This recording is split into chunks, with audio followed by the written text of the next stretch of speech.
How to receive international payment through Wise in India without a Wise account. हाँ, सही सुना आपने। आपको इंटरनेशनल पेमेंट वाइज के थ्रू रिसीव करने के लिए कोई वाइज अकाउंट की ज़रूरत नहीं है। This is a part 2 of this video. इस पे इतने सारे कमेंट्स आए, इतने सारे क्वेश्चंस आए लोगों के कि मैंने बोला मैन्युअली रिप्लाई करने से अच्छा इसके ऊपर एक डिटेल्ड वीडियो ही बना देता हूँ जिसको आप स्टेप बाय स्टेप देख के इंटरनेशनल पेमेंट रिसीव कर सकते हो। But before getting into the video, please make sure to subscribe to my channel, क्योंकि मैं हर हफ्ते 2 वीडियोस डालने वाला हूं आपसे, एक पॉडकास्ट और एक डिटेल्ड गाइड होने वाला है about how you can start and scale your agency. And second important thing is कि मैंने एक फ्री व्हाट्सएप कम्युनिटी स्टार्ट की है for freelancers and agency owners who are serious about building the business.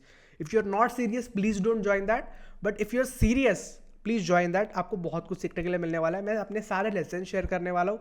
मैं जो भी सीखता हूँ, जो भी मैं गलतियां करता हूँ while building my own business, सारी चीज़ आपको वहाँ पे मिलने वाली है। So now let's get into the video. पहले तो हम लोग ये समझ लेते हैं कि वाई वाइज, क्योंकि पेपाल और पेयोनियर भी तो है। तो मेरे भाई, आपको वाइज इसलिए यूज करना चाहिए क्योंकि वाइज का जो ट्रांजेक्शन फीस है वो सबसे लो होता है और एक्सचेंज रेट सबसे ज़्यादा होता है। अगर आप पेपाल, पेयोनियर और वाइज को कंपेयर करोगे ना, तो फर्स्ट नंबर पे वाइज आएगा, सेकंड नंबर पे पेयोनियर आएगा और थर्ड नंबर पे आएगा पेपाल।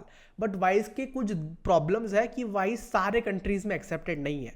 मेरे कुछ क्लाइंट्स हैं ऑस्ट्रेलिया में और एक क्लाइंट है यूरोप में, वो लोग मेरे को वाइज के थ्रू पेमेंट नहीं कर पाते। तो in that case you can use Payoneer, and अगर पेयोनियर भी नहीं चल रहा है तो आप पेपाल से भी रिसीव कर सकते हो। PayPal should be your last option, क्योंकि पहला दिक्कत पेपाल का क्या है कि उसका ट्रांजैक्शन फीस बहुत ज़्यादा है और एक्सचेंज रेट बहुत लो है।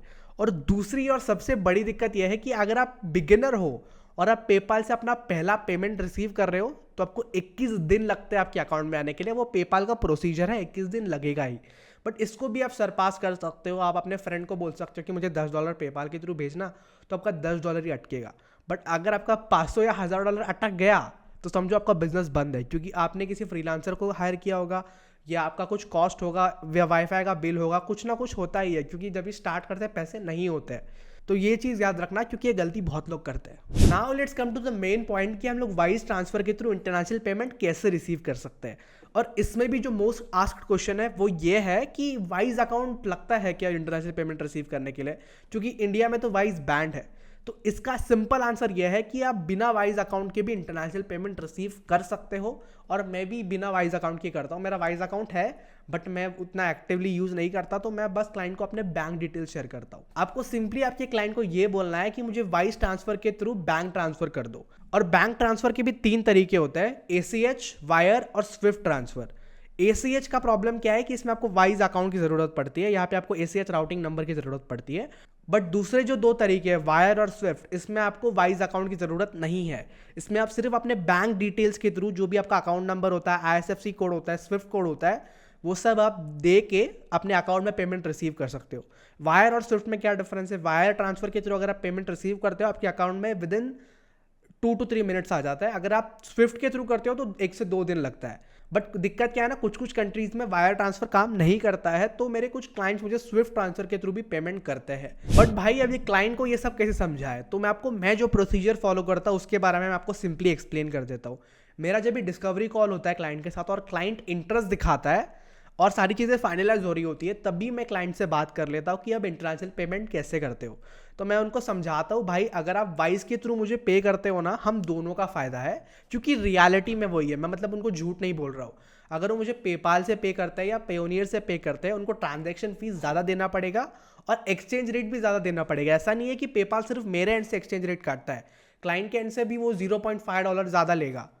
तो दोनों के लिए बेनिफिशियल है। तो आपको क्लाइंट को बस वो समझाना है। क्लाइंट को आप बोलना है कि I will send you the website of the wise transfer, Payoneer, और ट्यूटोरियल भी भेज दूंगा, क्योंकि क्लाइंट को ट्रस्ट नहीं है वो ऐप पे। तो आपको you have to provide them with resources जिससे उनको उस पर ट्रस्ट आए। तो मैं क्या करता हूँ, मैं उनको बोलता हूँ कि I will share the link of that website and some tutorials. तो जैसे ही कॉल खत्म होता है मैं उनको इन्वॉइस भेजता हूँ, कॉन्ट्रैक्ट भेजता हूँ, पेमेंट डिटेल्स मेरे इन्वॉइस पे ही होते हैं, मेरे जो बैंक डिटेल्स है, और कुछ जो एडिशनल डिटेल्स लगते हैं वो हम लोग कम्युनिकेशन के थ्रू इजीली उनको मैं दे देता हूँ। जैसे स्विफ्ट नंबर लगता है, स्विफ्ट नंबर आप इजीली गूगल पे ढूंढ सकते हो। आपका जो भी बैंक अकाउंट है उसका नाम डालना और आगे स्विफ्ट कोड डालोगे तो आपको इजीली मिल जाएगा। That's not a big deal. So इस तरीके से आप वाइज ट्रांसफर के थ्रू इंटरनेशनल पेमेंट रिसीव कर सकते हो विदाउट एन वाइज अकाउंट। आपको इंटरनेशनल पेमेंट रिसीव करने के लिए वाइज अकाउंट की जरूरत नहीं है भाई।